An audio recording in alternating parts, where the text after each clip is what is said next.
We're being joined by world champion Magnus Carlsen. Magnus, congratulations. Thank you. That was, to quote a famous commentator, a smooth performance today.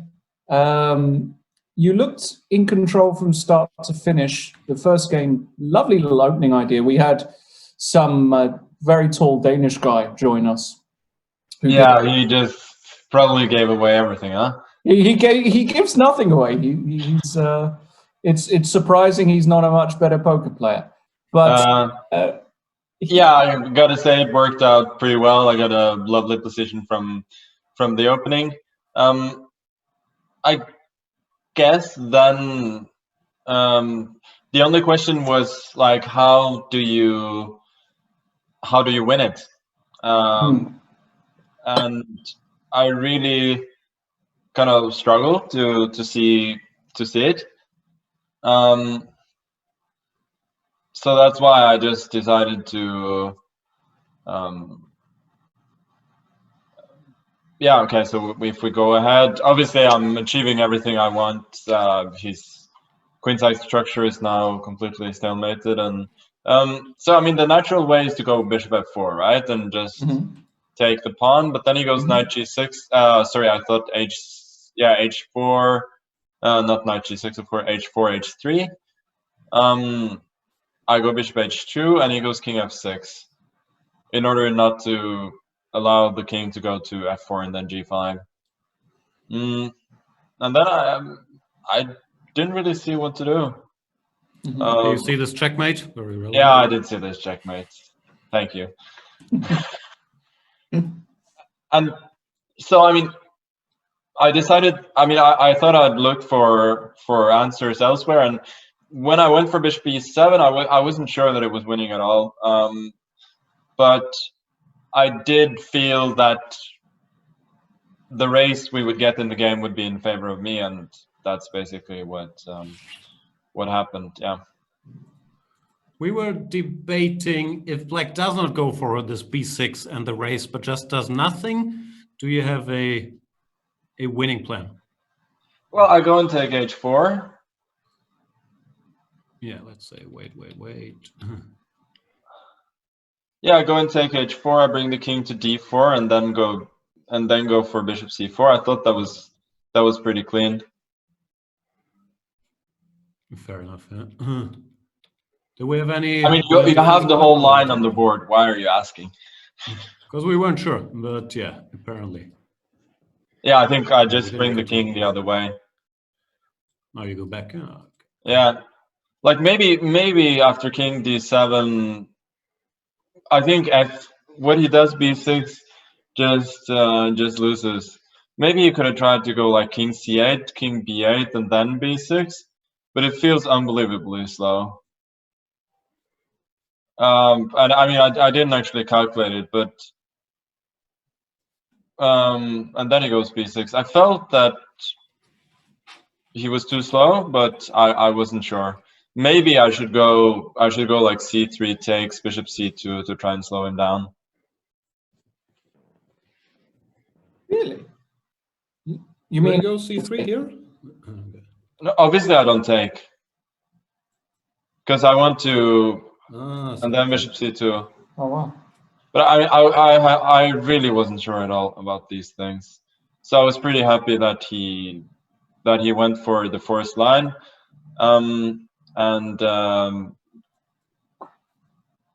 Yeah, and in the game I just win because e7 wins at the end, which I actually didn't see when I went to this whole ending, but it's all pretty simple and pretty intuitive, so it was not too hard to figure. Let me ask a question for your a lot of your fans out there.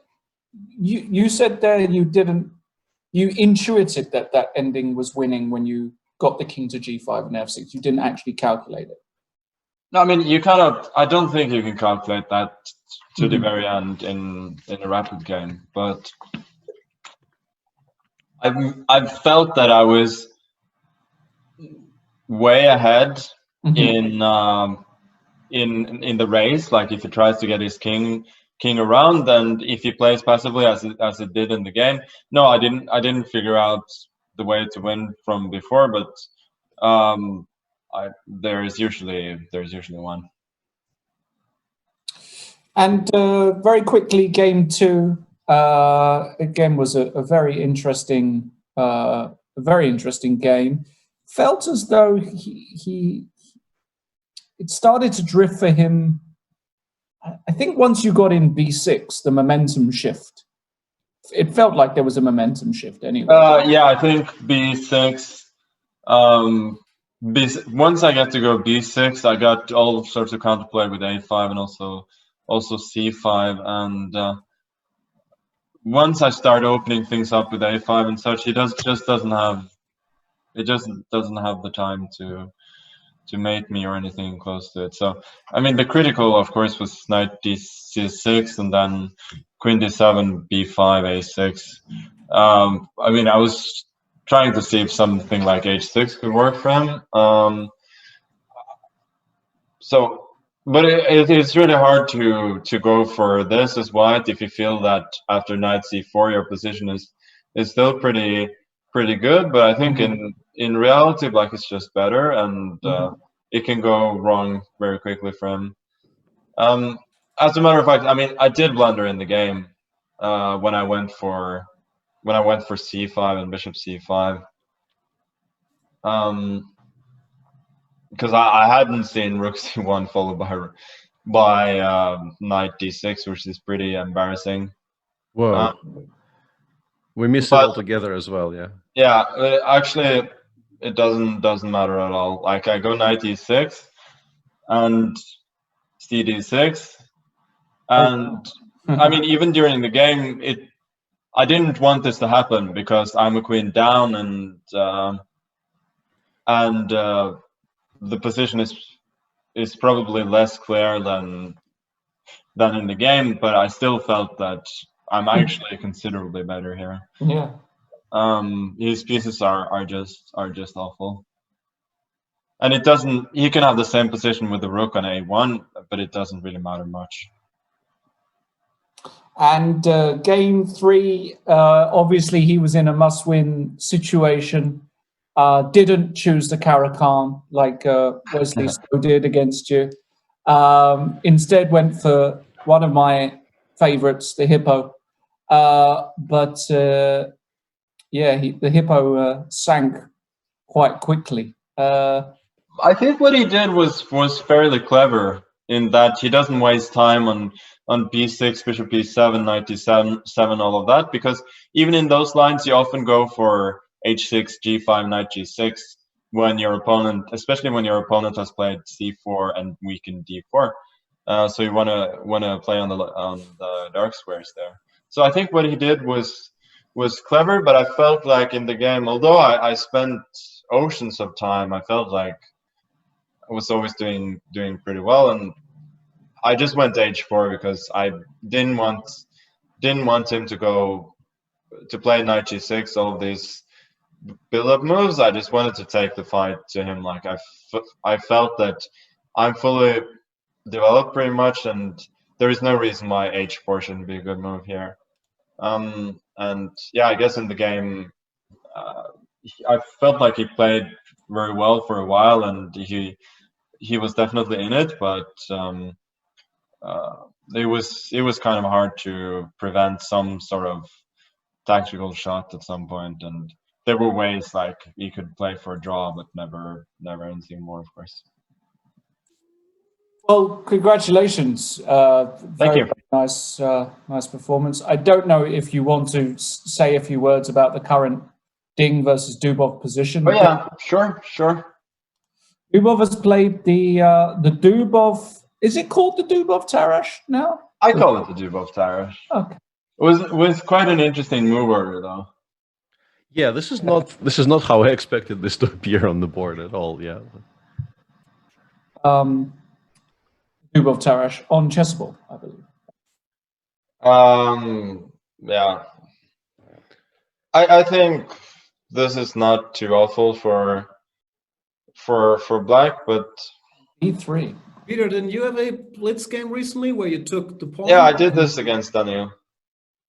Ah, you had a game as well. Ah. Yeah, Queen and D8 or here some of Queen it. D8 is the trick. Yeah. And in general, in these positions, Black is not doing too poorly. Like you can argue that White is a little bit better with an extra pawn, but there really isn't much. Like it's not enough to sort of dissuade somebody from playing this line at all. E3 on the board. Obviously, Queen takes F2 or Rook takes F2 is now a threat. So take on B6 is the idea to. Well, either take on B6 or E3. And E3, I guess we just play Bishop F5 and we're not that on 195, something along those lines. Yeah, I think Knight B6 must be pretty normal here. And he just wants to take back, yeah, and take. Yeah, he just wants AB. He goes AB. Queen D3, then you can take wherever, and he should be fine. Rook A2, there's no reason why Black should be worse, actually. Yeah. And also, And if ED3, you just take an E1, Bishop E6. And, That's what I figured. Yeah, takes, EG, you take, you go Bishop B6, and the queen side you'll have to give up something on the queen side soon. Yeah, it looks completely fine. Who do you fancy in an Armageddon, assuming this all's out? Who do you fancy in an Armageddon between Ding and Dubov? Well, I don't know. And I think Ding gets to choose, right? Because Ding finished higher in the... Ding chooses black. Ding chooses black, no question. You think so? Yes. I don't know, because it feels like Daniel is... I mean, he's doing all sorts of crazy stuff, but it feels like he's pretty vulnerable as black. Like, I don't know. I think Ding chose black already, didn't he? In an Armageddon, if I recall correctly. Yes, Yuangi, yeah, I think he did. he played black, yeah. He did it twice. Okay. Yeah, he's good. I think he'll choose black. Yeah, probably. Well, I think Ding is a favorite, but I mean, as much as you can be a favorite in a one-game match, I mean, yeah. No. Yeah, Queen D3 is on the board, and we're assuming Rook A2. Yeah, I would start looking for immediate equality here with White. Maybe just Ding just has got the taste for Armageddon at this point, and he wants more of it. Indeed. All right. Well, look, of course, stick around if you so please, but if you've got better things to do, feel free to go and do them. I could see this game actually ending reasonably quickly. Rook A2 and some, I don't know. It's probably up to White to equalize. Yeah, exactly. I think you really need to find a concrete way to just swipe everything off, because after Rook A2, you could be slightly worse already. Okay, to plate. He puts Knight D2 is probably sensible. Yeah, Rook B2, I guess Knight C4. Yeah, but still, like Rook B4, why aren't you slightly worse here? I can throw in Rook D8 whenever I want. Actually, maybe even no. Immediately we allow Knight E4. That's there is Bishop C6, Knight D6, and then. Yeah, that probably is a draw. Yeah, Rook D8, Rook C6. Rook C6. Yeah. Unless Bishop B7 wins. Yeah. Knight takes B7. Might right? B7, yeah. B7. How awkward is Bishop H3? Yeah, it could be quite awkward. Just like every now and again, these positions just end up being lost somehow because of pins and the back rank issues. Maybe not this one. Maybe we go Rook EG1 here and we say we are unafraid, but maybe Knight E3 is clever. Yeah, Knight E3 D5. Yeah.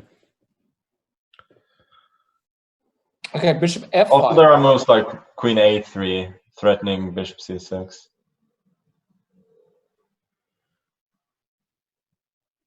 Bishop F5 is clever. Yeah, I like this. He's trying to provoke e4 so that the bishop is the diagonal is shortened for the bishop. Yeah, also. e4 would be a major concession. Yeah. Okay, so